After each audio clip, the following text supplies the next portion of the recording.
Greetings, fellow songwriters and seekers, and welcome back to Muse and Measure, where we tackle life's existential and spiritual dilemmas through the craft of songwriting. If you want to deepen your songwriting practice or connect it to a spiritual one, please click the little dude down below on the lotus blossom and subscribe so you can join us for all these different episodes. This series is about really looking at step by step the whole songwriting process, from idea, and then today we're going into how to take some of those ideas and work with them when you actually have a formal songwriting practice. So previously we talked about gathering as many ideas as possible with overheard conversations, dreams, anything that you think would be a good idea for a song. And today what I want to talk about is finding those ideas that would make either great titles or hooks, which can kind of be synonymous in a way. A lot of songs, the hook of the song, the part that gets repeated over and over again, the catchy part, that's why it's called a hook, it hooks you in, becomes an earworm. A lot of times that is the title of the song. It's probably 90% of songs, the words of the chorus are the title of the song. So it shows you how important the title and the hook is. And the title and the hook can really drive the rest of the song. It can really give you your bedrock for establishing, well, this is what the song's about, and so this is where it needs to go. Okay, so for example, I have this song called Somebody's Daddy Now, which I wrote down in a journal as a possible songwriting idea. And it was kind of, I don't know, I was being kind of a smart aleck with it because it's like a country idea, like I'm somebody's daddy now, It definitely sounds like that. So I knew it was going to be a country song because of that sound. But then I was like, well, why would somebody say this? What changed, in that person's life so radically just because they became a father? Okay? Well, hopefully they changed quite a bit, right? We want to have a transformative process when we become a parent. Some people don't, of course.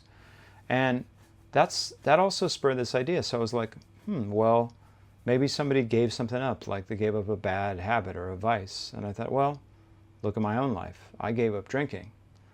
Which I definitely took very heavily for very many years. And then when I became a father, it took me a little while, but I saw that those two lifestyles were not simpatico. You couldn't be somebody who boozed it up all the time and be a decent father. So right away, so this person was a drunk person, somebody who drank a lot, and now they're a father, so there's somebody's daddy now. But why would they say that to somebody? Well, maybe it's two people, old drinking buddies that are having this conversation because one is mad that the person has changed and the other person is trying to make that person understand how things are different now. So that became the whole idea of the song. A conversation, a phone conversation. A guy calls up another guy and he's pissed off at him because, why aren't you coming around anymore? Why don't you care about your friends anymore? Why are you ghosting us, And then the guy who is now sober because he's the father, he's explaining to this old drinking buddy that he can't live a lifestyle like that if he wants to be a good father, that he's somebody's daddy now. Okay? So just from that title alone, that little hook, I was able to develop these lyrics. And then I came up with the idea, oh, well, I should get some of the jargon from AA in there, because maybe he's going to AA in order to get sober. So I put in like slippery face, which is somebody who is a friend who is more likely to get you to drink again.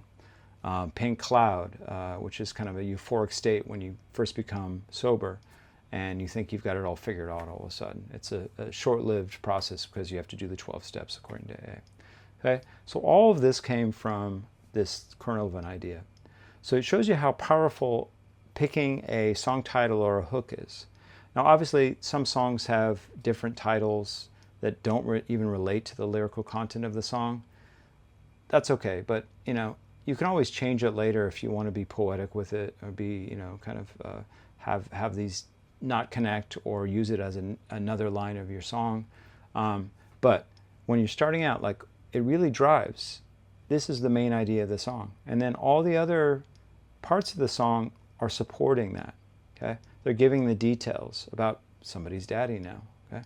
Or whatever the song is. So that's the power of hooks in a title.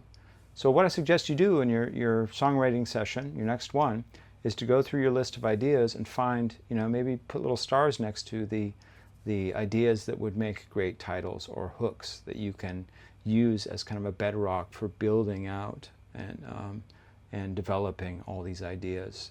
And your verses then would become the details that support this main idea, this title, this hook. And your bridge may be a wise perspective on this title that gives you some kind of other insight on it. And then your chorus can be either a repetition of this title or hook, or something that leads to it, that kind of talks about this title of the hook in a general way that's universal for everybody. Okay. So that's how I would use title and hooks. So find great titles and hooks and start to develop them and start thinking about, okay, well, here's my title. What else needs to be said on this subject? What other details do I need to add?